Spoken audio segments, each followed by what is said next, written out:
రూపాంతరపు అనుభవంలో ఒక్క ధ్యానం వెయిటబుల్ ప్రోగ్రామ్ను వీక్షించడానికి ఆన్లైన్కి వచ్చినటువంటి మీకు ప్రభుపేట శుభములు కలుగును గాక. ప్రియమైన వారలారా, లూకా సువార్త 9వ అధ్యాయములో యేసు ప్రభుల వారు ముగ్గురు శిష్యుల్ని పేతురు, యోహాను, యాకోబుల్ని పైకి తీసుకెళ్తారు కొండ మీదకి. ఆ కొండ మీద ఆయన ప్రార్థన చేస్తూ ఉంటుండగా, అంటే దేవునితో మాట్లాడుతూ ఉంటుండగా ఆయన రూపం మారిపోయిందట.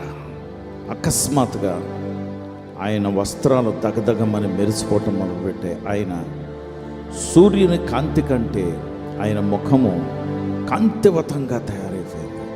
చూడలేక శిష్యులు అలా చూస్తూ ఉంటుండగా చూడలేక చూస్తున్నారు.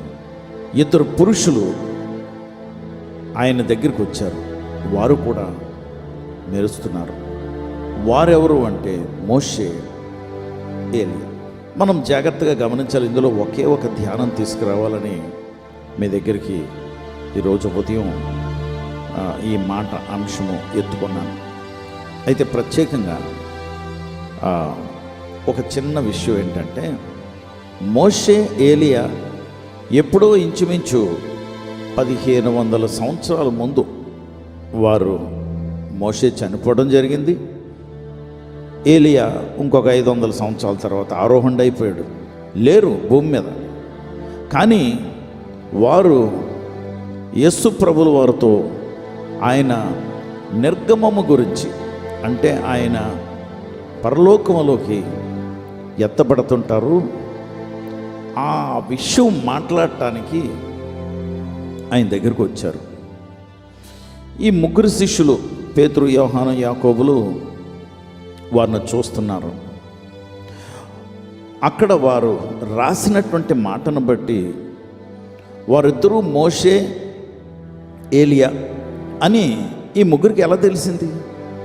ఎందుకంటే ఫోటోలు లేవు, ఆ రోజుల్లో ఫోటోగ్రాఫ్స్ లేవు. మరి వీరికి ఎలా గుర్తుపట్టారు?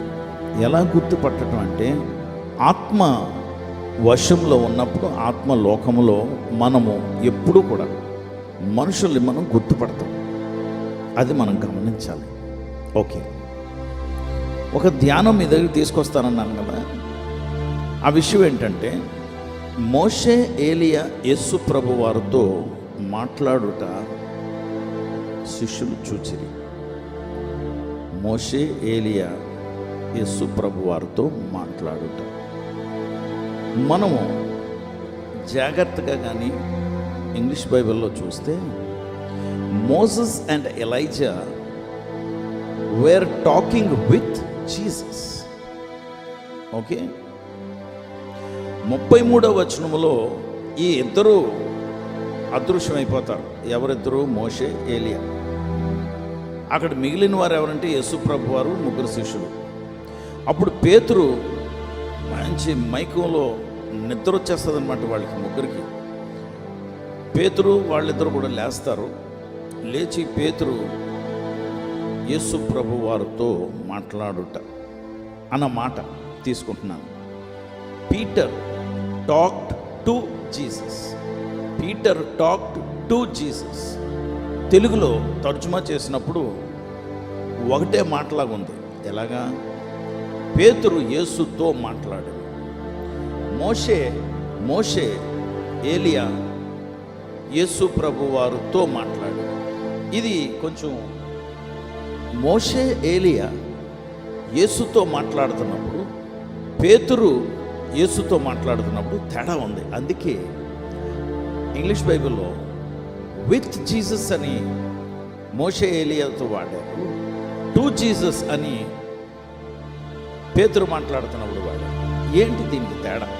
ఖచ్చితంగా తేడా ఉంది.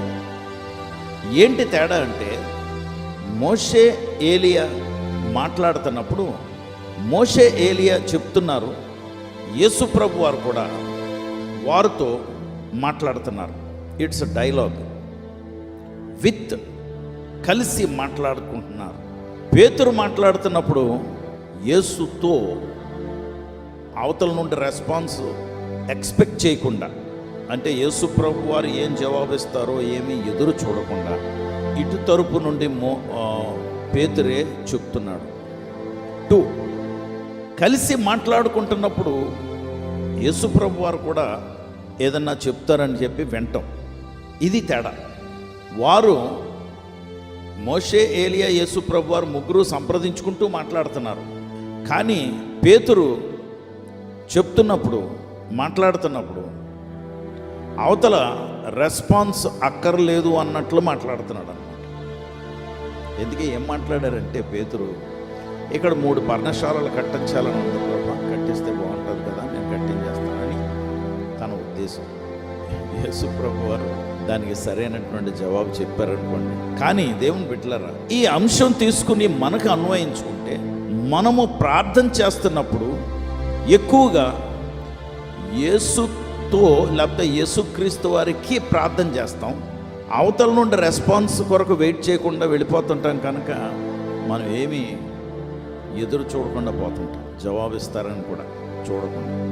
యేసు ప్రభు వారితో మాట్లాడటం అనేది మనము ఆరాధన కార్యక్రమంలో మనం ఎదురు చూస్తున్నట్లు. ఎలాగుంటుంది ఆరాధన?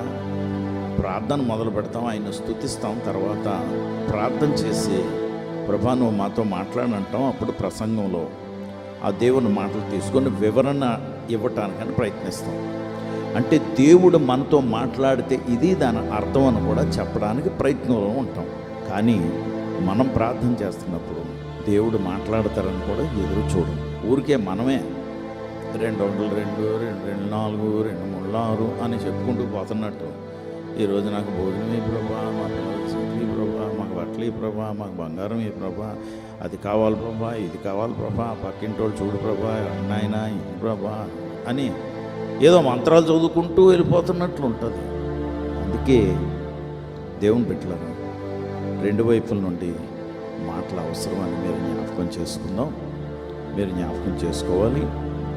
కాబట్టి ఇంకా లోతైనటువంటి అనుభవాల్లోకి మనం వెళ్ళాలని ప్రయత్నించాం. పరిశుద్ధుడా ప్రభా, నీకు వందనాలు, స్తోత్రాలు. ఈ ఉదయం నాయన ఇదిగో నీ బిడ్డలతో ప్రార్థనలో కొంచెం లోతు అవతల కూడా మీరు మాట్లాడతారని, మీరు మాట్లాడటం చాలా ముఖ్యమని, మేమేదో మాకు కావాలి ప్రభా, అక్కర్ల గురించి నీ దగ్గర మాట్లాడినా మా బాధలు, వ్యాధులు, నొప్పులు ఇవన్నీ మీకు చెప్పుకున్నా నీవు వాటిని గురించి జవాబు ఇవ్వటానికి కూడా నువ్వు రెడీగా ఉన్నావు అన్నటువంటి ఆ వెయిట్ చేయటం మాకు రావటం లేదు. క్షమించండి, వెయిట్ చేస్తాం ప్రభా. ఈ రోజు నుండి ప్రాక్టీస్ చేయడానికి సహాయం చేయండి. యేసు నామములో ప్రార్థించి వేడుకొంచున్నాం తండ్రి, ఆమేన్.